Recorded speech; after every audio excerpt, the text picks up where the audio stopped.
That gorgeous-looking Parisian RPG that hardly anyone can spell is finally here, and man is it worth the wait. I'm Amy from FGS, and here are 33 things, I know, aren't we clever, you should know about Clair Obscur Expedition 33. Absolutely no spoilers. We'll start with 1. It's a turn-based RPG. No waiting for a gauge to fill before you can attack or having to think fast during a fight. Be tactical and plan ahead according to the turn order displayed in the top left. 2. The twist though is that there are real-time reactions during the enemy's turn. You can either dodge their attacks, parry them for a killer counterblow, or in some cases jump at the right time to evade. It definitely has some Soulsborne energy, and I will say the dodge window is slightly more forgiving than the parry, so if you're struggling to counter, master the dodge first. 3. It takes place on a massive open world called the Continent, with our characters residing in a city called Lumière, inspired by Belle Epoque France.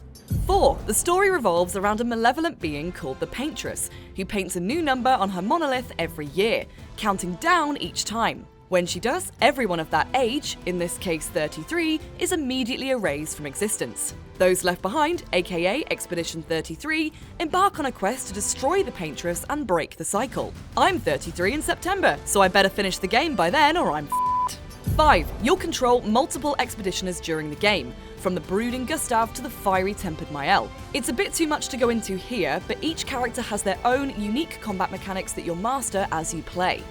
6. It's a dark and mature game with some very harrowing subject matter. This isn't your whimsical RPG with talking animals and cute minigames. It's gritty, gory, and has a lot of swearing. So if you loved Final Fantasy XVI, you'll be right at home. 7. There are 3 difficulty settings: Story, Expeditioner, and Expert, and you can change them at any time. 8. The most common enemies in the game are Nevrons, strange entities made by the Paintress.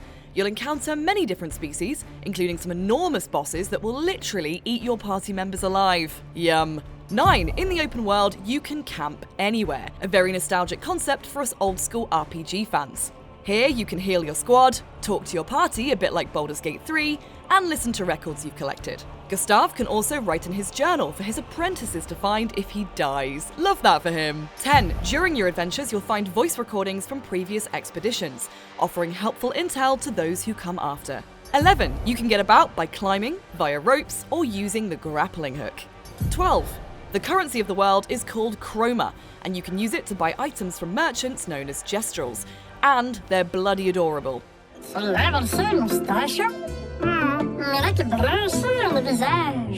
13. You can switch the character you're controlling at any time, which won't affect combat. Because why would you want to walk as Gustave when you can legit fly as Lune? 14. You can equip up to 6 different skills to a character at any one time, but like many RPGs, you'll need ability points or AP to use them, which can be replenished through standard attacks or parrying.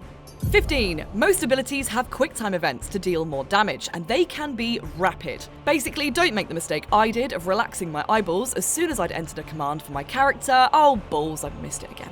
16. There's also free aim, which still consumes AP, but lets you take pot shots at enemies without using up your turn. It's mega handy for targeting enemy weak points, and the only way to bring down pesky flying enemies who dodge regular blows. 17. You'll find plenty of new weapons throughout your journey, and you can upgrade your existing ones using chroma catalysts. 18. Items called Pictos grant stat boosts and provide passive abilities called Luminas. Win 4 fights with a Pictos equipped, and it unlocks that passive ability for anyone in your party.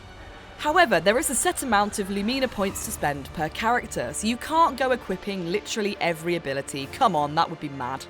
19. Each time your character levels up from experience earned in battle, they unlock 3 points to upgrade their attributes, such as health, agility, etc.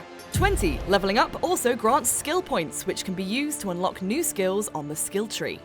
21. If you want to respec either your skill tree or reassign your attribute points, you can do so with an item called Recoat.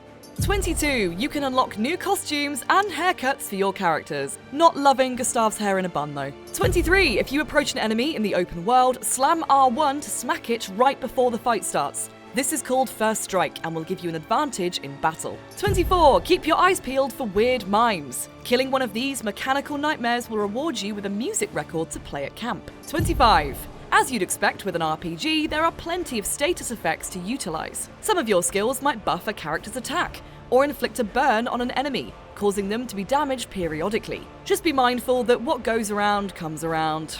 Don't get exhausted, it's a pain in the ass. 26. Enemies will naturally have elemental weaknesses and resistances. Figure out what they are to maximize the damage you do.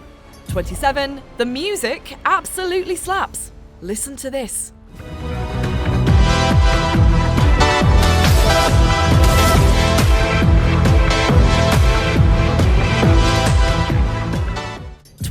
Some enemies have shields. Each shield completely blocks one hit, so bear that in mind when planning your next turn. 29. Paint cages contain super rare loot. Find and shoot all their locks to open them. 30. Expedition flags are your fast travel points around the map. You can rest at them to heal your party, though that will respawn all the common enemies. 31. Pleasantly, the game will be $50 at launch as opposed to the usual $70-ish for most current-gen new releases. The developer even had to take to social media to explain this wasn't a mistake.